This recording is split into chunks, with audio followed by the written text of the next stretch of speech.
Karena memang sholat khusyuk selalu ingat kepada Allah itu sulit. Kalau dalam sejarah itu kan banyak ditulis ya, ketika seorang sahabat kena anak panah itu kan sakitnya setengah mati. Pesan kepada kawannya, tolong nanti cabut pada waktu saya sholat. Maksudnya apa? Beliau-beliau itu ketika sholat bisa khusyuk menghadap Allah, sehingga ketika anak panah ditarik itu nggak terasa.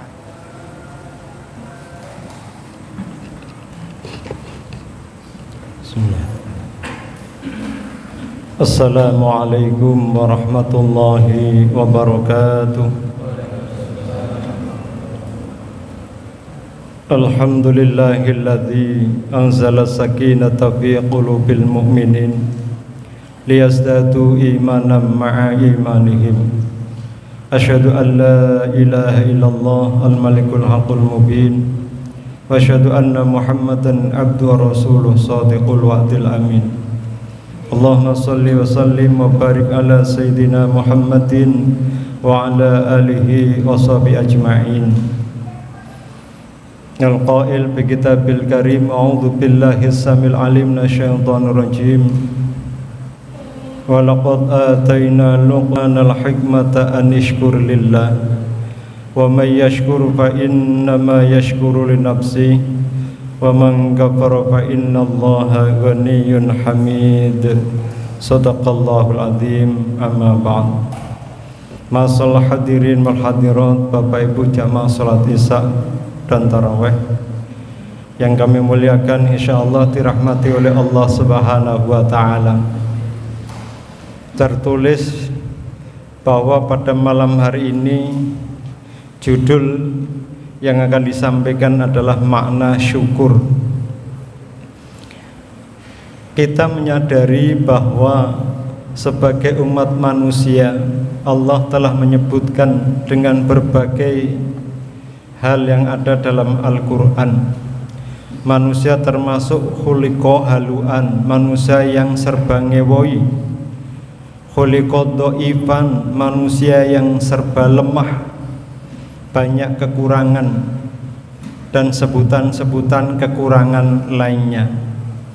Karena itu ketika kita bicara makna syukur, itu adalah semata-mata pemberian dari Allah Subhanahu wa taala. Sama seperti ketika bicara masalah ikhlas. Karenanya setiap sholat kita selalu melantunkan doa Allahumma a'inna ala dzikrika wa syukrika wa husni ibadatik. Ya Allah, saya minta tolong. Artinya kalau dengan upaya kita sendiri tidak akan mampu.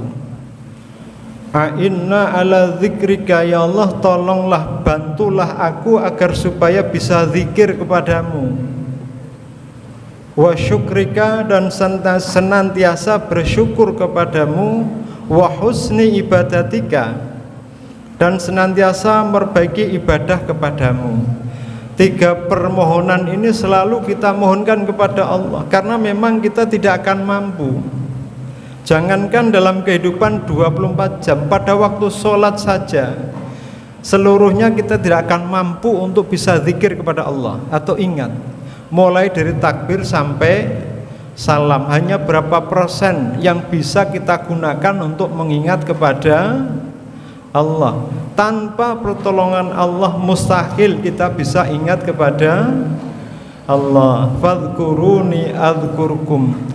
Padahal syarat Allah ingat kepada kita itu jika kita lebih dulu ingat kepada Allah. Fadhkuruni, maka ingatlah kalian kepadaku Allah, adzkurkum, baru aku ingat kepadamu.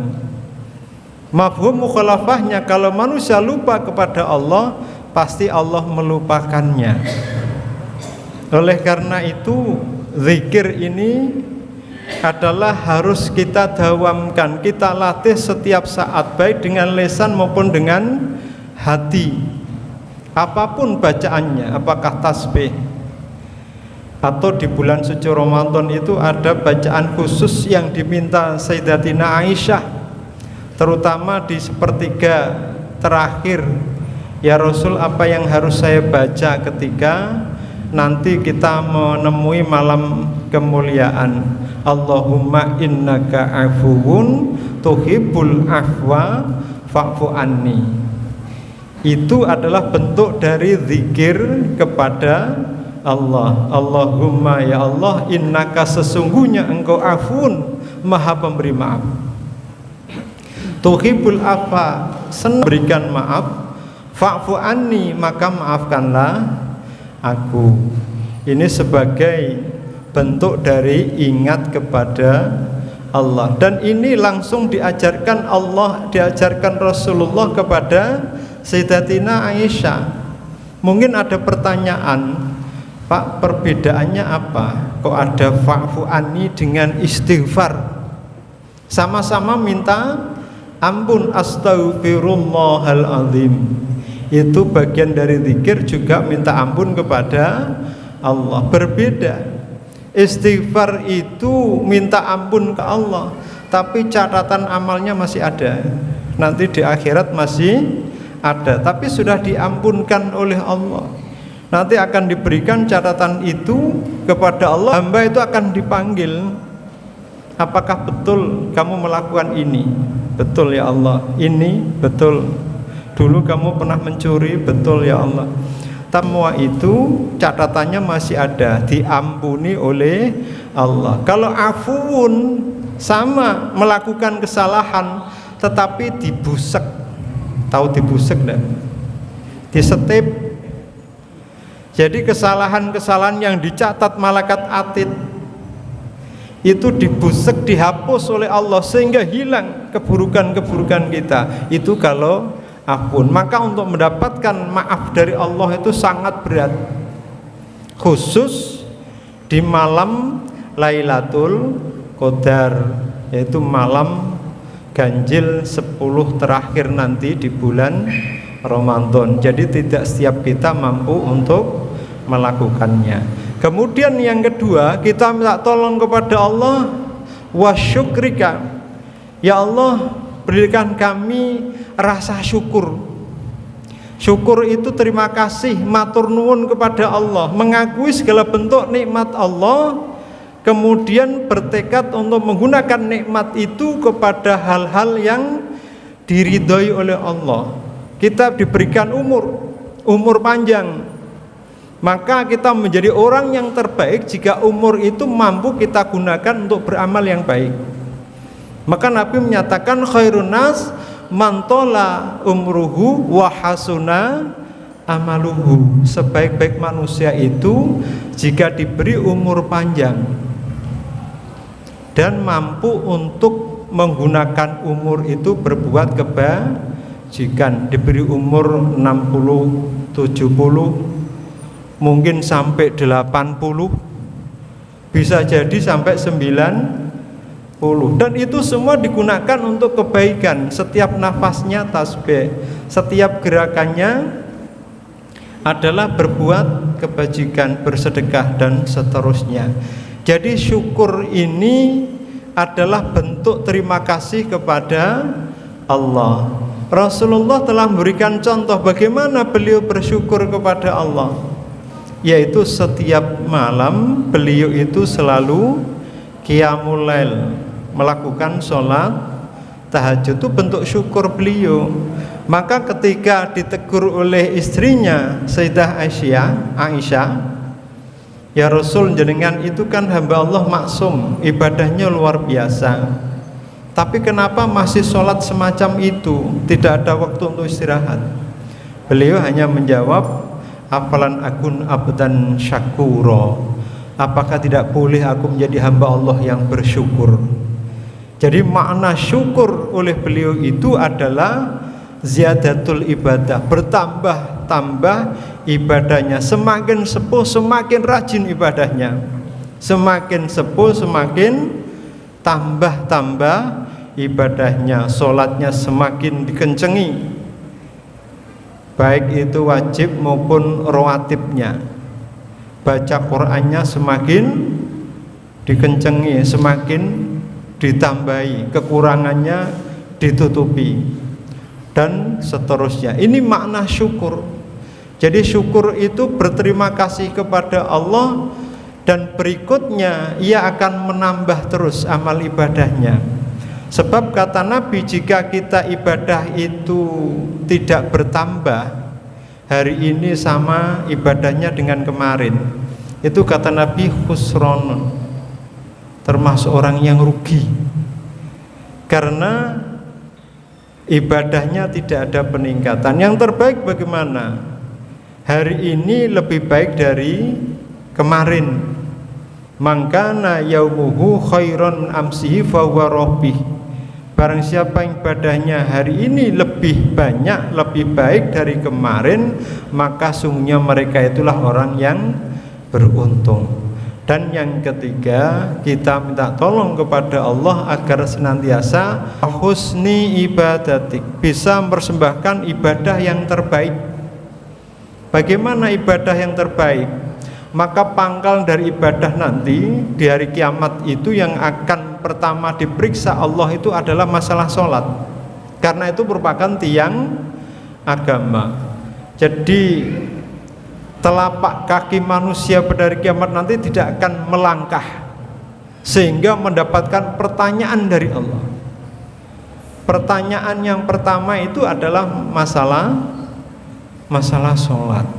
Kalau sholatnya itu beres, maka seluruh amal lainnya dianggap beres. Jadi barometernya itu adalah sholat. Karena itulah kita bisa menghadirkan sholat ini istimewa. Dua hal yang perlu kita perhatikan, yaitu khusyuk dan khudu'. Khusyuk itu meliputi jasmani kita. Ketika sholat itu bagaimana bisa ihsan, menghadirkan Allah di hadapan kita. Ubudullaha ka'annaka tarahu fa ilam takun tarahu fa innahu yaraka. Sembahlah Allah seakan-akan Allah itu sedang di hadapan kita. Jadi kita sedang menghadap Allah, betul-betul hakiki Allah ada di hadapan kita. Fa ilam takun tarahu, jika itu tidak mampu kita lakukan, fa innahu yaraka, maka sungguhnya Allah melihat kita. Apa yang dilihat? Apakah fisik kita atau hati kita? Wallahu la yanzuru ila suwarikum. Allah tidak akan melihat fisik kita, tampang kita. Walaki yanzuru ila qulubikum. Tetapi yang dilihat oleh Allah adalah hati kita. Karenanya khusyuk dan khudu' dua-duanya harus kita wujudkan dalam sholat. Khusyuk itu adalah antengnya fisik. Kalau kita lihat ada orang yang khusyuk, mulai takbir, sendakepnya juga khusyuk, Allahu Akbar, itu khusyuk. Pernah enggak? Ada orang takbir itu lebih dari 5 kali. Pernah enggak? Allahu Akbar, enggak jadi. Allahu Akbar. Itu karena niat mukorona. Ya, jadi pas takbir itu benar-benar Allah ada di dalam hati kita, niatnya bersamaan pada waktu Allahu Akbar. Jadi fisiknya anteng, tidak banyak gerak, itu salah satu mendukung sholat khusyuk. Tapi tidak harus metenteng kayak tadi. Ya, sholat itu kan ya istirahat ya, tumakninah, santai, rileks. Yang penting tujuannya tercapai. Malah yang banyak gerak itu bisa batal. Ada orang sholat itu garuk-garuk. Ya kalau mazhab Syafi'i 3 kali garuk-garuk gini itu batal. Garuk-garuk kepala begini, jari 5. Gimana cara garuk-garuk? Cukup 1 aja, plek. Ya ini mau 1000 kali nggak batal. Ini termasuk bagian dari mengilmui sholat ya. Jadi kalau jasadnya anteng, kemudian yang kedua hatinya juga dijaga, bisa anteng dari awal sampai akhir. Tetapi ini kayaknya agak sulit, bukan agak sulit tapi memang sulit ya. Salah satu contoh perbandingan, Sayyidina Ali itu kan adik misan Rasulullah, menantu Rasulullah. Beliau pun masih dianggap Rasulullah tidak akan mampu sholat khusyuk dari awal sampai akhir, sehingga ada ada sebuah apa ya? Ada sebuah sayembara. Wahai Ali, kalau kamu bisa sholat khusyuk 2 rakaat saja, silahkan kamu pilih ambil sorban yang hijau atau yang putih. Nah, Ali ditantang Rasulullah. Sholat Ali, takbir pertama Allahu Akbar, rakaat pertama khusyuk. Begitu rakaat kedua, hatinya sudah mulai bicara. Tawaran Rasul, nanti saya pilih sorban yang hijau yang putih ya. Ini sudah bentuk dari ketidakkhusyukan Ali, sehingga ini diketahui Rasulullah. Begitu salam, assalamualaikum, bagaimana Ali? Tersenyum.